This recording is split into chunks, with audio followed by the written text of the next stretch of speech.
Liza, you shared the moment with Vani kanina. Can you talk about it before sa pangalan ng MVP?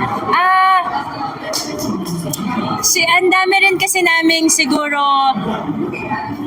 mga times na nagkikita ni Vani outside the court Tapos galing din siya Ateneo. So there are times na may mga small talks din and conversations meron din kami together. So alam ko gaano pinaghirapan ni Vani at tinabaho ni Vani yung kung sino siya hanggang ngayon. So I'm very, very proud of her. And sabi ko nga sa kanya, konting-konti na lang kasi syempre, alam mo yon. For me, it's really a different siguro